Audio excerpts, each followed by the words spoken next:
Hey everyone, it's Ryder from Skip. It's Friday, October 29th. I've got a great video for you today. Before you go enjoy the Halloween weekend, the SBA announced today they've distributed around $45 billion in signature lending programs over the past fiscal year. These are not EIDL loans, they're other loans. I'll talk about those because you'll want to keep those in mind if you need funding for your business. Plus, later today, I'm talking to an SBA loan officer. If you have any questions remaining about the EIDL programs or anything else, drop it in the comments today and I'll try to ask about it. Meanwhile, on the economy, U.S. prices and wages rise at the fastest pace in decades. Plus, yesterday there was no infrastructure vote. We thought there might be. Progressives pushed back on it, refused to vote until the social policy package had the support necessary, aka Joe Manchin, necessary to pass that before voting on the infrastructure package. Most importantly, thanks for tuning in and liking this video. Subscribe to join our community. I'll be doing videos all weekend long to keep you up to date. Let me start with the EIDL and SBA news, then shift gears to the legislative and economic news. This was just released by the SBA moments ago. SBA Administrator Guzman announced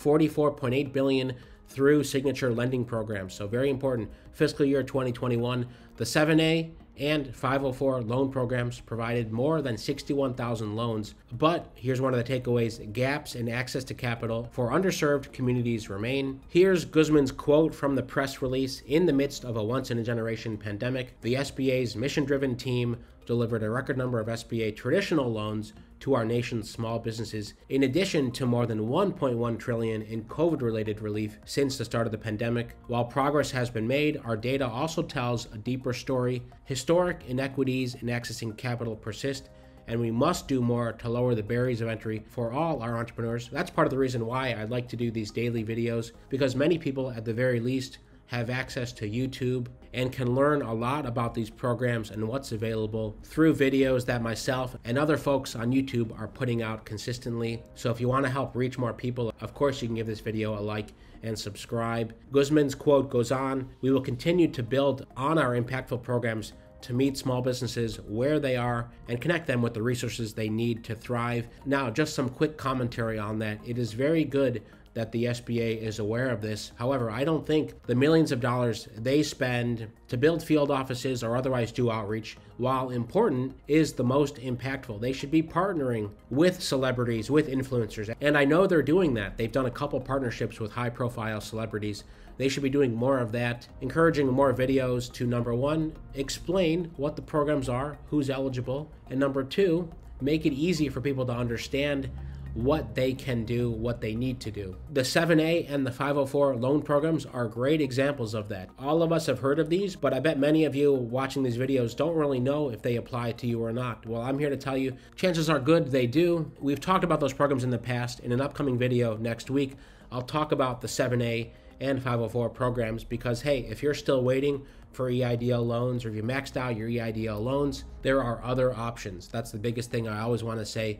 Don't put your eggs in one basket. There's other government options. There's other private options. If you want to talk to us personally to learn about your options and get help from us, you can book a time to talk with us next week. Go to eidl.me or the link in the description. We've opened up 10 more spots for early next week. In particular, if you want to talk about 7A or 504, hey, we're happy to do it and help you navigate and apply for those loans. Here's a summary from the press release. Under Guzman's leadership, the SBA has made it a priority to increase access to capital for business owners across the nation from underserved communities. There's been $36.5 billion in 7A loans. Lenders reported that minority business owners received nearly $11 billion of that funding. That's 30% of the SBA's total 7A portfolio. Data also shows women-owned businesses received nearly $5 billion, and veteran-owned businesses received $1.2 billion. In terms of 504, $8.2 billion went out. Working with CDCs across the country, the SBA delivered 9,600 loans worth more than $8.2 billion to small businesses. Minority business owners received nearly $1.88 billion in loans, 23% of the total 504 portfolio, and $71.8 million in microloan funding.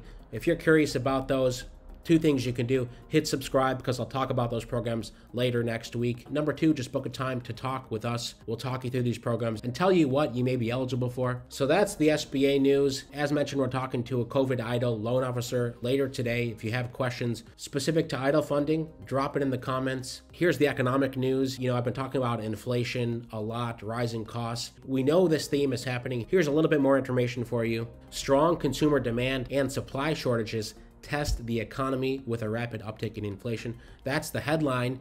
We know going into the holiday shopping season, it's going to be tough with the supply chain issues. Data released today shows consumer prices rose at the fastest pace in 30 years, while workers saw their biggest compensation boosts in at least 20 years. Here's how that chart looks right here. However, the persistently high inflation could offset the increase in wages and make households worse off. It could also force the central bank to raise interest rates to keep prices in check. Such a move also risks slowing the economic recovery when the unemployment rate remains higher than it was before the pandemic. Here's the wage index on how wages have increased. Before I talk about the infrastructure bill and the social policy package, the big news you probably saw: Facebook doing a renaming. It's called Meta, similar to what Google did when they got Alphabet as the overarching parent company. Of course, I haven't seen details on the exact structure they're doing, but part of the thinking here is that Zuckerberg would be able to push off a lot of the scrutiny Facebook has gotten recently, as well as potentially shield himself from having to go to congressional hearings all the time. Anyway, we may learn a little bit more about that and what Facebook intends to do with the renaming. But the big thing, the nearly $3 trillion that is sitting on the table, $1.85 trillion on the social policy package,